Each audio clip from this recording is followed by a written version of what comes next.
তো আমি আজকে যে রান্নাটা করব মশলা ছাড়া বিরিয়ানি। তো শুধু মুরগিটাতে একটু মশলা দিব, এর বাইরে আর কোনো কিছুতে মশলা দেওয়া হবে না। তো দেখেন কিভাবে কি করি। আমি এখন মুরগিটাকে একটু কেটে নেব, 2 পিস করব, বেশি না। তো মুরগিটাকে 2 ভাগ করে নিছি। তো এখন আমি এটাকে একটু কাটবো, কাটার পরে এটার জন্য মশলাগুলো রেডি করব। তো দিয়ে দিলাম 1 চামচ টক দই, পরিমাণ মতো লবণ, 1 চামচ লাল মরিচের গুঁড়া, হালকা একটু কম দিলে হবে, 1 চামচ মিক্স মশলা, 1/2 চামচ হলুদের গুঁড়া, 1/2 চামচ ধনিয়ার গুঁড়া, পরিমাণ মতো জৈতুনের তেল, হালকা একটু বিরিয়ানি কালার।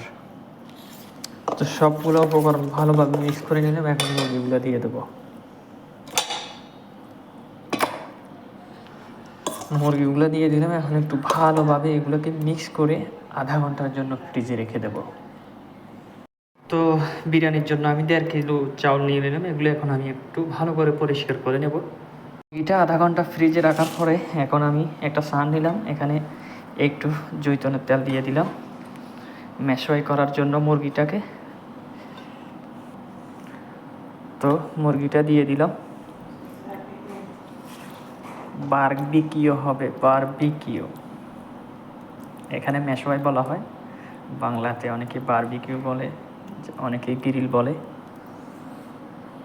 তো আমি এখন এটাকে ওভেনের ভিতরে দিয়ে দিব আধা ঘন্টার জন্য। তো প্রথমে দিলাম একটা টিস্যু পেপার, এখন দিয়ে দেব অ্যালুমিনিয়াম, ভালো করে ঢেকে নিতে হবে। তো আমি এখন বিরিয়ানির চাউলটা বসিয়ে দিব।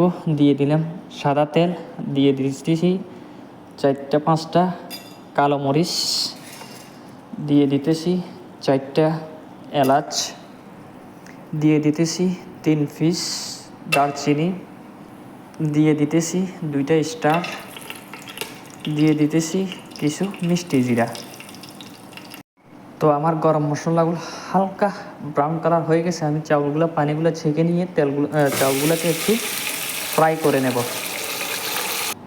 তো আমি বিরিয়ানির চাউলের কালারের জন্য নিয়ে নিলাম হালকা পরিমাণে জাফরান,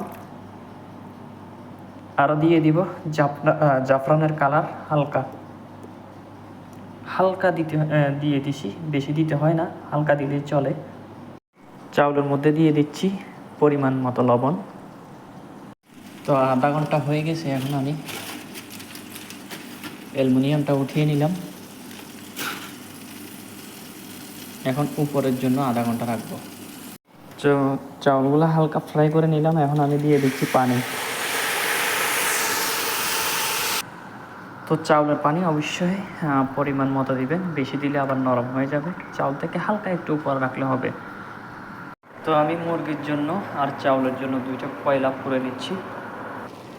তো আমার চাউলের পানিগুলো 90% শুকিয়ে যাওয়ার পরে আমি দিয়ে দিচ্ছি কালারগুলো।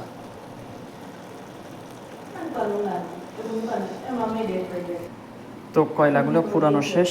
এখন বিরিয়ানিতে গ্রান হওয়ার জন্য আমি দিয়ে দিচ্ছি সাদা তেল। এখন আমি দিয়ে দিব কয়লাটা, সাথে সাথে বন্ধ করতে হবে। দেওয়ার পরে দিয়ে দিলাম, তাড়াতাড়ি বন্ধ করে দিলাম। আপনাদের কাছে যদি কয়লা না থাকে তাহলে আপনারা লার্কির কয়লা দিয়েও দিতে পারবেন, অনেক গ্রান হবে। একবার ট্রাই করে দেখবেন। তো এভাবে 20 মিনিটের জন্য রেখে দেব। তো এখন আমি মুরগিতেও দিয়ে দিব সেমভাবে। তো মুরগিগুলা ভালোভাবে ফ্রাই করা শেষ, মেশওয়াই করা শেষ। এখন দিয়ে দিচ্ছি কয়লাটা।